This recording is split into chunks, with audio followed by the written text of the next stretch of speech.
جو ذوالفقار علی بھٹو شہید اور محترمہ بے نظیر بھٹو شہید کے اصل وارث ہیں، جو صلاحیتوں کے ساتھ اور کمٹمنٹ کے ساتھ اب میدان میں اتر رہے ہیں.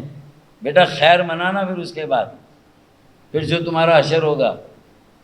اور یہ جو نیب کی فائلیں ہیں اگر یہ کھل گئی، ابھی تو کچھ گرفتاریاں ہوئی ہیں، نیب کی فائلیں کھل گئی تو پھر سب ٹھاٹ پڑا رہ جائے گا. جب نیب چلے گا بنجارہ، ان کی صوبائی حکومت ریڈ لائن میں پھنسی ہوئی ہے، گلشن اقبال یونیورسٹی روڈ پر، آپ کے علم میں ہے. اور وہاں پر ابھی بارشوں کے بعد کیا صورتحال ہوئی، وہاں پانی کی لائن بھی. یعنی کوئی کام سیدھے طریقے سے پیپلز پارٹی کی صوبائی حکومت یا میئر کراچی کر دیں تو میرے خیال میں پھر اس پر ہزاروں ڈالر کا انعام رکھنا چاہیے. کورنگی کاز وے 2022 میں فلائی اوور بننا پرومس کیا گیا تھا، لیکن وہ فلائی اوور بھی جو ہے وہ بن کے نہیں دے رہا، بلکہ اس پہ تو شاید کام کا آغاز بھی نہیں ہوا. شارع بھٹو اس پر آ جائیں تو بارشوں میں جو اس کا حشر ہوا ہے پوری وہ اس پہ بھی آ رہا ہوں ہتھ کینال پہ، تو وہ جو ہے وہ پوری ایک ایکسٹینشن جو تھی اس کی وہ ساری کی ساری ڈھہ گئی، زمین بوس ہو گئی. وہ کہہ رہی ہے تو بھی تعمیر ہو رہا تھا. تو بھائی شکرانے کے نفل پڑھو کہ وہ تعمیر ہو رہا تھا اور ٹوٹ گیا. اللہ نہ کرے تمہاری اگر مت ماری جاتی تو پھر، اللہ نہ کرے اگر ایسا ہوتا تو پھر تعمیر ہونے کے بعد اگر ایسا ہوا ہوتا تو میرے بھائیوں میری بہنوں سوچو کیا ہوتا. اچھا ناتا خان برج بھی اسی طرح جو ہے وہ ہر 15 دن کے بعد ٹوٹتا ہے. پھر کوئی چیز نہیں ٹوٹ رہی تو کرپشن کا سلسلہ نہیں ٹوٹ رہا، لوٹ مار کا سلسلہ نہیں ٹوٹ رہا. ان کی حکومت جو ناجائز بیٹھی ہے مصنوعی آبادی کی بنیاد پر اضافی سیٹیں لے کر، وہ نہیں ٹوٹ رہی. یہ ہب کینال 13 ارب روپے کی، اس کا کیا ہوا تھا بھائی ذرا؟ وہ بھی ساری ڈھہ گئی، سنا میں نے، ڈیمیج ہو گئی، وہ بھی بری طرح سے ڈیمیج ہوئی تھی. یہ 20 ارب روپے کے ہم اب یہ سڑکیں PIDCL کے ذریعے سے اور کچھ نکاسی آپ کی نالیاں چھوٹے موٹے کچھ پیور والی کچھ سڑکیں، کچھ اس کے بعد کہیں اسکولوں میں پانی کا کچھ فراہمی بہتر بنا دیں، کچھ علاقے میں پانی کی فراہمی جہاں لائنیں سڑی ہوئی ہیں. یہ سارے کام ہم 20 ارب میں کرنے جا رہے ہیں.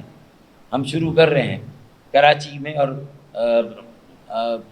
حیدرآباد میں 6 ارب روپے یعنی 5.5 ارب روپے فرسٹ فیز، وہاں ہم کام شروع کر رہے ہیں. تو یہ مجھے بتائیں کہ ہم کر رہے ہیں تو ہم نے تو چاہا تھا کہ بھائی اگر نکاسی آپ کا کام آپ کر دیں، ہم اپنے بجٹ کو بچاتے ہیں تو پھر سڑکیں ہم بنا دیں گے اس کے اوپر.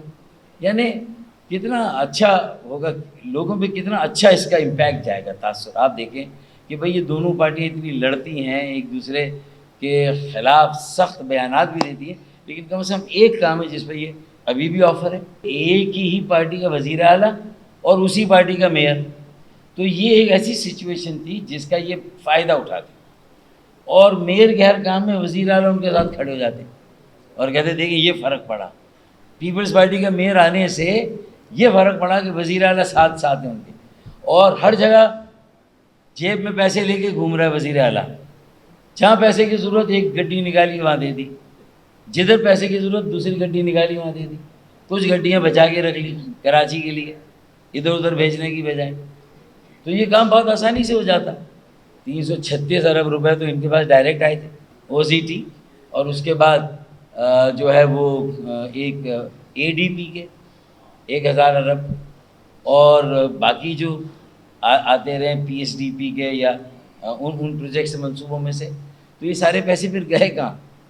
کراچی کو اگر اتنے سالوں میں 3300 ارب روپے ملے، 22,000 ارب ان کو ملے صوبائی سندھ کو 17 سالوں میں، ان کو یہ 4-5 سالوں میں اگر یہ ملے 3,300 ارب، تو یہ سب خرچ کہاں ہوئے، گئے کہاں؟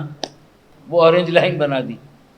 یہ گرین لائن کے مقابلے میں اعلان کیا تھا، وہ سرجانی سے لا رہے تھے، یہ کہہ رہے تھے کہ ہم اورنگی سے لائیں گے. وہ لا کے بورڈ آفس میں لا کے ختم کر دی، دم نکل گیا اس کے بعد ان کا. اس کے بعد لوٹ مار میں سے پیسے بچے نہیں جو آگے لگا دے. وہاں تک تو 10% بھی بسیں بھری نہیں ہوتی، خالی بسیں، ضائع کیا پیسہ اس میں. اورنج لائن اور ریڈ لائن بننے ہی نہیں ان سے, اور گرین لائن جو بن رہی تھی اس کو روک دیا.